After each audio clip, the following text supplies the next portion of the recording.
Okay, so today we're diving into Stop Overthinking, or as it's known in Thai, Yut Kit Mak. 8 Ways to a Better Life. 8 Ways to a Better Life. Yeah, that's the subtitle. That's right. Um, and even though it's originally written in Thai, a lot of you have asked us to take a look. And, well, honestly, I think it's something we can all relate to. Oh, absolutely. Overthinking, Yeah. everyone does it. It's a human experience. Yeah, it is a human experience, and it's one that this book is trying to help us kind of navigate and get a little bit better at. Yeah. Offers some really practical solutions, I think, which is great. Yeah, and it jumps right in. Like, the first thing that it really focuses on is this idea of reducing complexity, which sounds a little, heady. It does sound a little vague. Yeah. What does that actually mean in our lives? I think a good way to think about it is almost like decluttering, but for your mind. Okay. So, you know how when you've got like a million tabs open on your computer, things start to slow down? Oh, yeah. The computer struggles, it can't quite keep up. Right. And Right. the same with our brains, I think, when we've got too much going on, unnecessary chaos. It's too much input. Too much input, yeah. Yeah, and you can't focus on anything because there's just too much going on. Exactly. Okay, so I feel that. Yeah. And the book talks about, really focusing on what matters. Right. Simplifying things. But how do we even begin to figure that out? Like, what actually matters? Yeah, that's a good question, and I think it's a very personal question. You Yeah. have to kind of go on a little bit of a self-discovery journey to understand what actually brings you joy. Yeah. What do you value? And oftentimes, it's letting go of things that you think you should be doing rather than what you actually want to be doing. What actually lights you up? Yeah. All right. Yeah. I love that. I love that.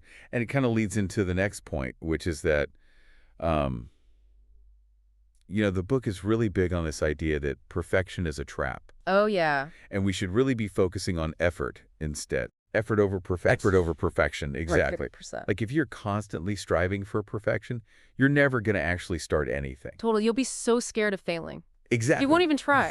Think about it like learning a new skill. If Yeah. you're so focused on getting it perfect the first time, Yeah. you're never gonna get anywhere. You're never going to enjoy it. Yeah, exactly. You'll miss out on the joy of the process. The joy that, messy middle. Exactly. Yeah, absolutely. And I think about, like, when I first started baking, Yeah. it was not pretty. I'm sure it was delicious, though. They tasted better than they looked. Let's just say that. All right, I'll take it.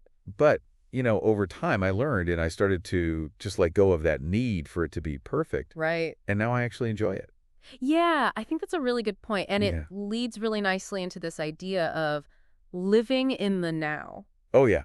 Being present. Yeah, which is so important, I think. Put the phone down. Put the phone down. Be where you are. Yeah, because when you're present, you're not dwelling on the past. Right. You're not worrying about the future. You're just here. You're just here in this moment. Soaking it all in. Soaking it in, exactly. What does that look like in practice? I mean, is it just like... It's like savoring those little moments. Oh, okay. Like that first sip of coffee in the Oh, morning. yeah. Okay. Or a good conversation with a friend. Okay. It's about being mindful, using your senses to really connect with the world around you. Oh, I like that. What can you hear right now? What can you feel? It's funny. I'm actually noticing the sun on my face. Yeah, see. Like, I was so caught up in what we were talking about, I didn't even realize how warm it is. That's it. And that's the thing, right? Like, we miss these little things when we're When we're stuck in our heads. stuck in our heads, yeah. And I feel like that also leads to this, trap of comparison. Oh, the comparison game. The comparison game. Yeah, why do we do that? I think it's because we feel like there's not enough to go around. Not enough success, not enough happiness. Exactly. So we start measuring ourselves against others. And it's a recipe for misery.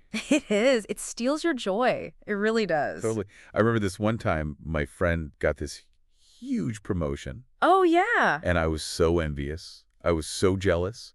And I just completely forgot about all the work that I had put in to get to where I was. You were comparing your chapter 1 to their chapter 20. Yeah, basically. And that's never fair. Never fair. And it's a losing game, right? Absolutely. How did you break free from the comparison game? I think for me, it was really about recognizing my own strengths, Okay. my own unique path, and celebrating my own progress. Yeah, celebrating the wins. Celebrating the wins, big or Right, small, absolutely. yeah, because everyone's journey is different. So true. And speaking of things that can kind of get us down, the book talks about criticism Mm-hmm. and this idea that criticism belongs to the giver, Not the receiver. not the receiver. Yeah.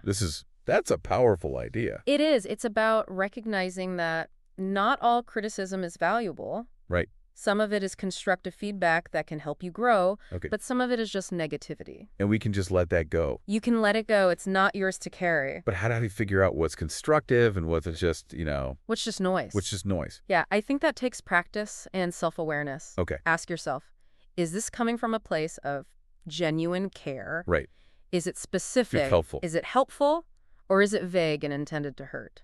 Oh, I see. So you really have to filter. You have to filter, Yeah. and protect your energy. Which leads us to another thing we got to filter, which is this worry about things we can't control. Oh, yeah. The book is really big on letting go of that, the unimportant stuff. It's like that saying, worrying is like paying interest on a debt you may never owe. Oh, that's good. It's just draining your energy for no reason. Yeah, you're spending all this time and energy on something that might not even happen. Exactly. And it stops you from focusing on the things you can control. Right, right. It's like carrying around a backpack full of rocks. Yeah. It's just weighing you down. Weighing you down for no reason. Yeah, what's one rock you think that we could all let go of?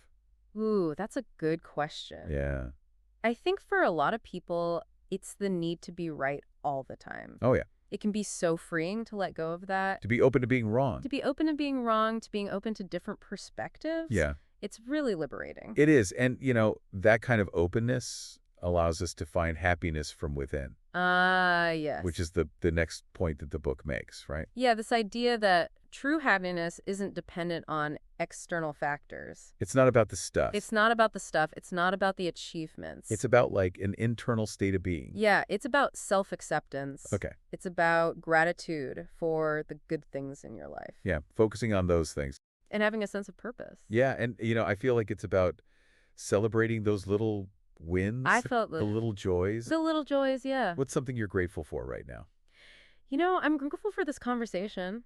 It's Yeah. a good reminder that we're all in this together. We are all in this together trying to figure it out. Exactly. And the last point the book makes is this idea that we should embrace uncertainty Ooh, yes. instead of fearing the unknown. The unknown. How can we view uncertainty as an opportunity? I think that's the key shift in perspective, right? Yeah. Because uncertainty is where growth happens. Okay. It forces us to adapt, to learn new things. Get comfortable with being uncomfortable. Exactly. It's when we're outside of our comfort zone that we really discover our potential. I love that. So we've really gone through these 8 points that the book makes. Reducing mental clutter, letting go of perfectionism, embracing the present moment, stopping the comparison game, Filtering criticism. filtering criticism, focusing on what truly matters, finding that inner happiness, And embracing uncertainty. embracing uncertainty. What a journey. What a journey. Through this book, stop I overthinking. feel like we need a nap. I know it's a lot, but they're really, really great points. They are. If you're feeling inspired, what's one thing people can do? Just pick one of these things and try it today. Just one. Just one. See what happens when you make a conscious record to overthink a little less. Yeah, I love that. And I hope this deep dive has given you some ideas, things to think about. For sure. You could always come back, revisit these ideas, and, the big question is, Yeah. what might be possible if you could quiet the noise of overthinking? That is the question. Thanks for joining us, Thanks for having me. and we'll see you next time. See you later.